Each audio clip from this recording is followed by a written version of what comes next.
तो गाइस गाड़ी वाड़ी धुलवा के अब सीधे जा रहा हूँ घर। मुश्किल से 5 से 7 मिनट लगेंगे घर जाने में। और आज शाम को करूंगा बैठ के पूरी वीडियो एडिट। इस वीडियो में बहुत कुछ आपको सीखने के लिए मिल जाएगा कि अगर हम बाहर जाते हैं तो हमारे साथ क्या क्या हो सकता है और एट द एंड लौटने तक क्या क्या हो सकता है। जय Shri Ram guys, welcome back to the another vlog. आज हेलमेट लेके खड़ा हूँ, अभी जाऊंगा स्कूटी से।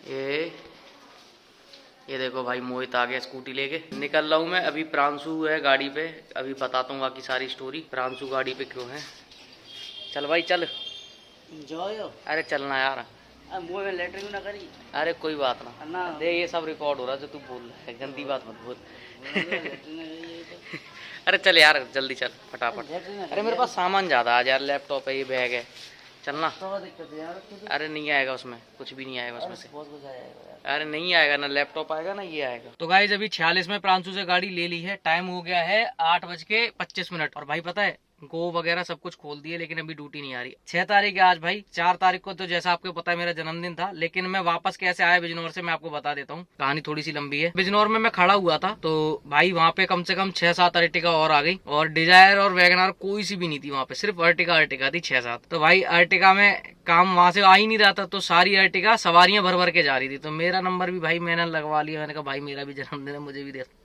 वहाँ पे एक बंदा भरवा रहा था सवारी, तो वो बंदा पता है क्या कर रहा था, जैसे आपकी गाड़ी में 5 सवारी बैठाएगा, 5 सवारी दे रहा था सबको, और उसमें से एक सवारी के पैसे खुद रखेगा। मतलब 4 सवारी के तुम्हें मिलेंगे 300 रुपए के हिसाब से मिलेंगे, 1200 रुपए के आसपास मिलेंगे। इसमें से क्या है, उसने यूँ बोला कि देखो तुम्हारा सीएनजी का और टोल का खर्चा निकल जाएगा और तुम अपने घर पहुंच जाओगे। बस इतनी सवारी दे रहा था वो, मतलब 5 सवारी दे रहा था और 4 के पैसे दे रहा था। तो मैंने कहा भाई ठीक है भर दो आप, कोई दिक्कत नहीं है। तो मैंने मतलब लाइन में लगा दी गाड़ी। मेरा नंबर आ रहा था 3-4 नंबरों के बाद। इतने में क्या हुआ, एक बंदा आया, मैं सो गया था फिर बोल के उससे, मैं हाँ दे देना ड्यूटी। तो एक बंदा आया 6:30 बजे के आसपास, उसने मेरा शीशे पे खटखट 2 बार मारा। मैंने सीधा मैंने कहा भैया कि भैया मैं गाड़ी बुक कर रहा हूँ और मेरी गाड़ी बुक नहीं हो रही है उबर में, कैसे करते हैं बता दो। मैंने कहा कहाँ के लिए करनी है, कह रहा मेरठ के लिए। मैंने कहा मेरठ के लिए, तो मैंने कहा लाओ दिखाओ। तो मैंने बोला ऐसे ही ले चलो मुझको, कि नहीं भैया आपकी गाड़ी बड़ी है, मुझे छोटी गाड़ी चाहिए। मैंने कहा ठीक है आओ गाड़ी में बैठो। मैंने उसे गाड़ी में बैठा लिया अंदर। अब गाड़ी में बैठा के जब मैंने मेरठ का प्राइस देखा वहां से छोटी गाड़ी का, तो 1700 रुपए। मैंने कहा यार 1700 दिखा रहा है। मैंने कहा ऐसा करो आप मेरे को भी भैया देखो जाना ही है, मैं भी लेट हो रहा हूँ इनके चक्कर में। ये कह रहे सवारी भरेंगे, और सवारी भी ये मेरे को दिल्ली तक की वो सिर्फ 2000 रुपए की दे रहे। अब उससे ये नहीं बोल सकता ना कि मेरे को 1200 रुपए का ही काम दिल्ली तक मिल रहा है तो आप बैठो मेरे को 1700 दे देना। मैंने उससे बोला 2000 तक की दिल्ली तक की दे रहे हैं, आपका ये 1700 दिखा रहा है, आप 1700 दे देना मेरे को, आप बैठो। कह रहा हाँ भैया मैं बुक कर रहा हूँ, बुक ही नहीं हो रही। और उसने मेरे सामने किया भी उस पर टैब, नहीं बुक ही मतलब छोटी गाड़ी थी नहीं वहां पे कोई, और बड़ी गाड़ी में मतलब ड्यूटी नहीं जा रही थी, किसी के पास हो ही नहीं रही थी बुक। तो भाई अब मैंने उनसे जैसे तैसे करके बोल के बैठा लिया गाड़ी में। अब बैठा लिया, उन्होंने बोला मेरा 1 किलोमीटर दूरी पे मेरा सामान है। अब जैसे ही मैंने गाड़ी बढ़ाई ना, उन बस स्टैंड वालों ने रोक लिया, भैया कहाँ जा रहे हो। मैंने कहा भैया ये भैया के साथ जा रहा हूँ, इनको थोड़ा पास तक छोड़ना है और 200 रुपए दे रहे हैं, मैं आ रहा हूँ। क्या नंबर बढ़ जाएगा तुम्हारे पास। मैंने कहा भैया कुछ तो कमा लेने दो यार, ऐसे बोल के मैं वहां से निकल गया। और निकलने के बाद उन भैया को गाड़ी में उनका सामान रख के और मेरठ तक छोड़ दिया। मेरठ छोड़ने के 1700 रुपए मिल गए मेरे को। अब भाई 1700 रुपए वो मिल गए। उसके बाद मेरठ में लगा ली मैंने 8-9 किलोमीटर और अंदर जाके, मेरठ में पटेल नगर करके वहां पे। तो वहां से एक ड्यूटी मिल गई थी मेरे को वसंत विहार की, उसमें मेरे को सिर्फ 1000 रुपए मिले। अब लगाओ आप, मैं वहां से बिजनौर से मेरठ आया 67 किलोमीटर। 67 किलोमीटर पे मतलब उनका ड्रॉप था। 67 किलोमीटर पे जो ड्रॉप किया मैंने उसके मेरे को मिले 1700 रुपए। ठीक है, मतलब अगर उबर अपना कमीशन काट के भी देता तो मुझे ज्यादा 1100-1200 रुपए फिर भी देता 67 किलोमीटर के। और भाई मेरठ से मैं ले गया, गो की ड्यूटी आई थी भाई। अब मेरे को इंतजार तो करना नहीं था, जन्मदिन था, घर पहुंचना था। तो मेरठ में गो की ड्यूटी आई मेरे पास सीधे वसंत विहार की, और वसंत विहार ड्रॉप करने पे मेरे को पता कितने रुपए मिले, 1000 रुपए। फिर मतलब टोटल कुछ भी करो 2700 का काम हो गया था। टोल वगैरह सब कुछ काट के सीएनजी वगैरह मेरे को बच गए थे करीब उसमें से, क्योंकि टोल मेरा अप डाउन में कटा था, तो मेरे को उसमें बच गए थे करीब 700 की सीएनजी। हाँ वही 1800-1900 रुपए मान लो बच गए थे। और मैं 1:30-2:30 बजे के आसपास घर पहुंच गया था, 2:30 बजे के आसपास।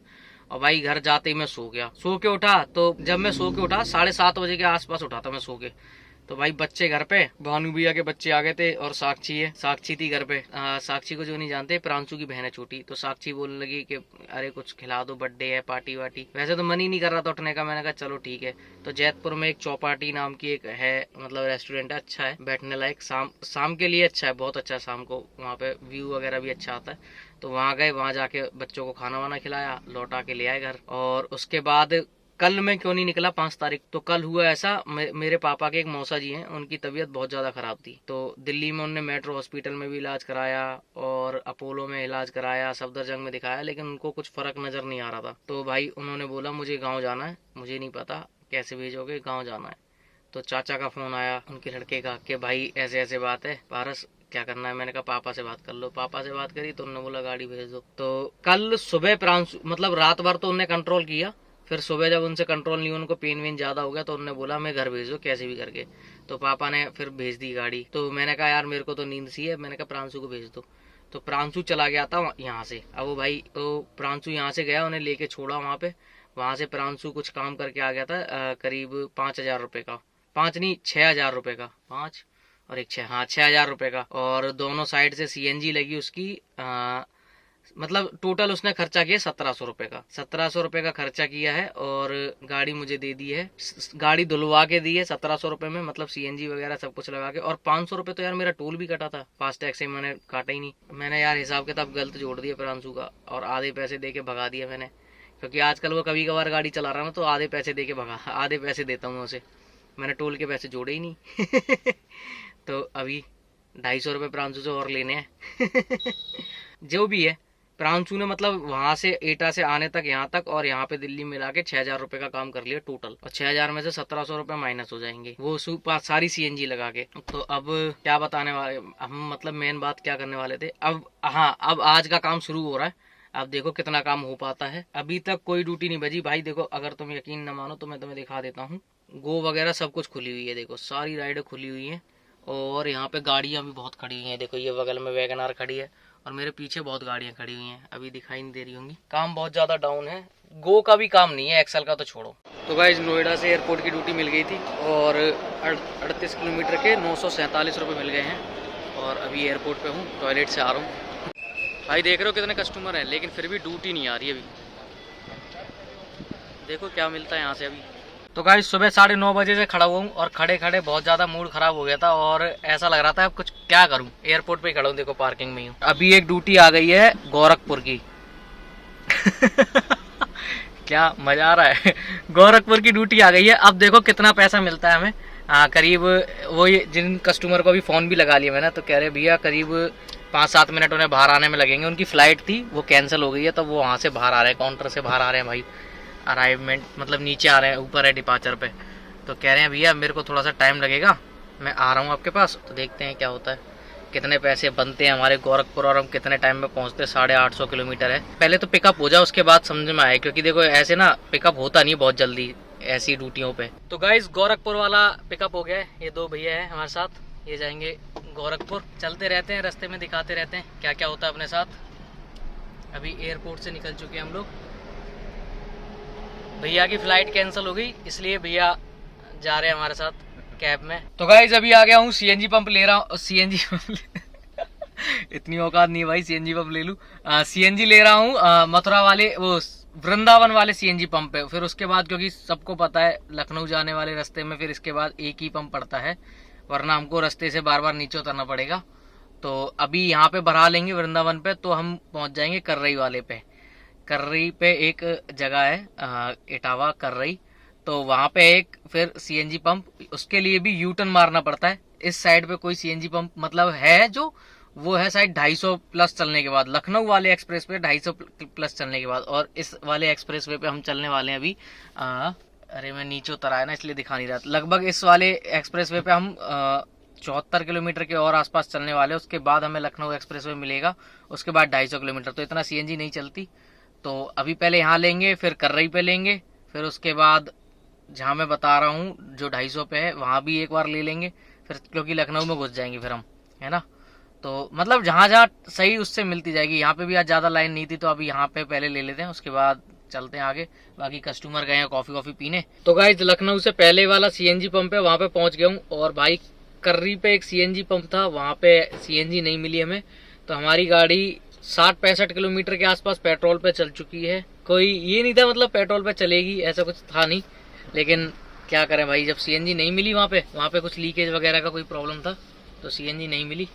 इस चक्कर में थोड़ी प्रॉब्लम हो गई। तो गाइस गोरखपुर में मेरा ड्रॉप हो गया है। और भाई ड्रॉप मैंने कर दिया था करीब 7:50 पे कर दिया था, 9:31 हो रहे हैं। और अपडेट अभी तक इसलिए नहीं दिया क्योंकि इसने ना अभी तक पेमेंट अपडेट नहीं किया, ऑनलाइन पेमेंट था। तो अभी लिख के आ रहा है इसमें, मैं स्क्रीनशॉट लगा दूंगा, update earning check again in few hours. अब भैया कुछ घंटे बाद दिखाएगा हमें कितना हमारी अर्निंग अपडेट हुई है। और भाई एक समस्या आ गई मेरे साथ, जो चार्जिंग वाला फ्यूज होता है ना, वो भाई फ्यूज उड़ गया। और मैंने जो एक्स्ट्रा फ्यूज आता है वो पहले से यूज कर रहा था और लेके नहीं रखा।